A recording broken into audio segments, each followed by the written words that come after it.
పశ్చిమాసియాలో ఉద్రిక్తతలు తగ్గిపోయి తిరిగి శాంతి చిగురుస్తోందా?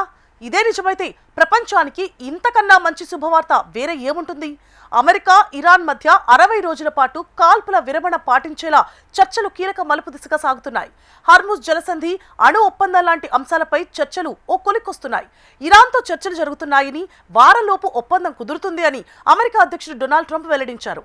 ఒప్పందంలో భాగంగా ఇరాన్కు అమెరికా భారీ ప్యాకేజ్ ఆఫర్ చేసినట్లు కూడా చెబుతున్నారు. అయితే దీన్ని ఇరాన్ ధృవీకరించాల్సింది. అంతర్జాతీయంగా తీవ్ర ఉత్కంఠకు గురిచేస్తున్న పశ్చిమాసియా పరిణామాలు చివరికి ముగింపు దశకు చేరుకున్నట్టు కనిపిస్తోంది. అమెరికా ఇరాన్ మధ్య గత కొన్ని వారాలుగా సాగుతున్న చర్చలు కొలికి వచ్చి ఇప్పుడు ఒక తాత్కాలిక అంగీకారం దశకు చేరుకున్నట్టు చెప్తున్నారు.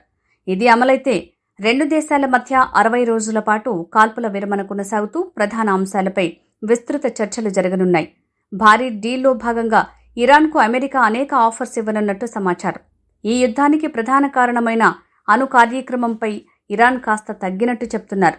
తాము ఎలాంటి అణ్వాయుధాలను తయారు చేయబోమని ఈ ఒప్పందంలో హామీ ఇవ్వనుంది. అయితే ఇరాన్ వద్ద ఇప్పటికే ఉన్న శుద్ధి చేసిన యురేనియం నిల్వలను దాతృత్వ దేశాలకు అప్పగించడం, అణు కేంద్రాల తనిఖీల వంటి మిగిలిన వివాదాస్పద అంశాలపై తుది నిర్ణయం తీసుకుంటారు. ఒప్పందంలోని మరో కీలక అంశం హర్మూజ్ జలసంధి. ప్రపంచంలోని మొత్తం చమురు, సహజ వాయువు సరఫరాలో 20% వాటా ఈ జలసంధి గుండానే సాగుతుంది. యుద్ధం కారణంగా ఇరాన్ దీనిని మూసివేయగా అమెరికా ఇరాన్ రేవులపై నౌకాదళ దిగ్బంధనం విధించింది. అత్యంత కీలకమైన ఈ మార్గాన్ని పూర్తిగా తెరవటం, మైన్స్ తొలగించటం, ఎలాంటి పన్నులు లేకుండా నౌకా రవాణాపై ఆంక్షలు తగ్గించటం వంటి ప్రతిపాదనలు చర్చలో ఉన్నాయి. దీనికి ప్రతిగా అమెరికా కూడా తన నావికా ఆంక్షలను దశలవారీగా తగ్గించే అవకాశం ఉందని సమాచారం. ఇరాన్పై ఉన్న ఆర్థిక ఆంక్షల సడలింపు, విదేశాల్లో నిలిచిపోయిన బిలియన్ల డాలర్ల ఆస్తుల విడుదలపై కూడా చర్చలు జరుగుతున్నాయి.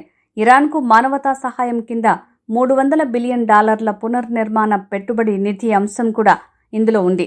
ఇరాన్ ఆర్థిక వ్యవస్థ పునర్నిర్మాణానికి ఈ నిధులని చెప్తున్నారు. అయితే ఈ ఫైల్ ఇంకా అమెరికా అధ్యక్షుడు డొనాల్డ్ ట్రంప్ టేబుల్ మీదే ఉందని, ఆయన ఇంకా ఓకే చెప్పలేదని సమాచారం. అలాగే ఇరు దేశాల నుంచి సానుకూలత ఉందా అనే దానిపై మరింత స్పష్టత రావాల్సి ఉంది. ఇప్పటికే ఒప్పందంలో కొన్ని అంశాలపై అమెరికా ఇరాన్ మధ్య భిన్నాభిప్రాయాలున్నాయి. అమెరికాతో ఒప్పందాన్ని ఇంతవరకు ఇరాన్ ధృవీకరించలేదు. ఒప్పందం ఎప్పుడు తుది రూపం దాలుస్తుందో స్పష్టత లేకపోయినా రెండు దేశాల మధ్య చర్చలు మాత్రం వేగంగా కొనసాగుతున్నాయి.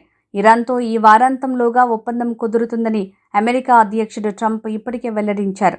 కాగా చర్చల్లో పురోగతి కనిపిస్తోందని, తుది ఒప్పందం కుదరలేదని ఉపాధ్యక్షుడు జేడీ వాన్స్ స్పష్టం చేశారు.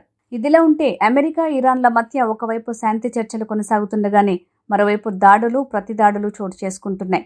ఇరాన్ సైనిక స్థావరంపై రక్షణాత్మక దాడికి దిగినట్లు అమెరికా సైన్యం ప్రకటించింది.